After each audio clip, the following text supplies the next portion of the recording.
সুপ্রিয় দর্শক, আসসালামু আলাইকুম। আজ নতুন আরেকটি রেসিপি নিয়ে আপনাদের সামনে হাজির হলাম।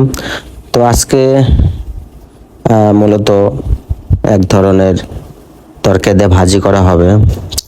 তো আজকের রেসিপির নাম আমি বলবো না, আপনারা সবাই কমেন্টে বলবেন আজকের এটা কোন ধরনের ভাজি বা কোন সবজি দ্বারা এই ভাজি করা হয়েছে।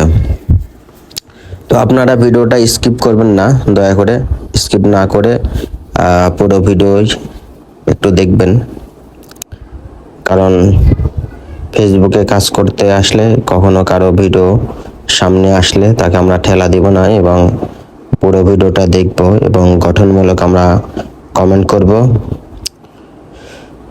তো আপনারা দেখতেই পাচ্ছেন আজকের যে রেসিপিটা, প্রথমত ধরেন কাটাকাটি করা হয়েছে, তারপরে পেঁয়াজ রসুন মশলা দিয়ে কষানো হয়েছে, তারপরে ভাজিটা দেওয়া হয়েছে।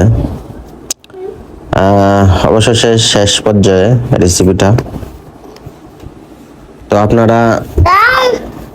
আপনারা কমেন্টে অবশ্যই জানাবেন এটা মানে কোন সবজি দ্বারা এই আজকের ভাজিটা। তো ধন্যবাদ আপনারা যারা ভিডিও শুরু থেকে এখন পর্যন্ত ধৈর্য সহকারে আমার ভিডিওটি দেখলেন, আপনাদের সকলের প্রতি আন্তরিক ধন্যবাদ, অভিনন্দন ও চির কৃতজ্ঞ। ভালো থাকবেন সবাই। সুপ্রিয় দর্শক, আসসালামু আলাইকুম। আজ নতুন আরেকটি রেসিপি নিয়ে আপনাদের সামনে হাজির হলাম। তো আজকে মূলত এক ধরনের তরকারি দিয়ে ভাজি করা হবে।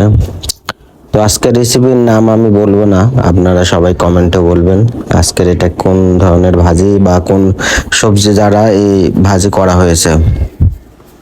তো আপনারা ভিডিওটা স্কিপ করবেন না, দয়া করে স্কিপ না করে পুরো ভিডিও একটু দেখবেন, কারণ ফেসবুকে কাজ করতে আসলে কখনো কারো ভিডিও সামনে আসলে তাকে আমরা ঠেলা দিব না এবং পুরো ভিডিওটা দেখব এবং গঠনমূলক আমরা কমেন্ট করব।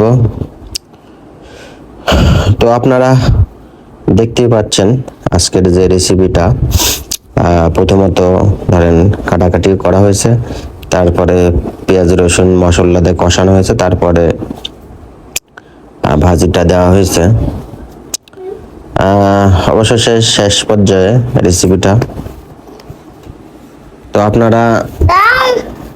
আপনারা কমেন্টে অবশ্যই জানাবেন এটা মানে কোন সবজি দ্বারা এই আজকের ভাজিটা।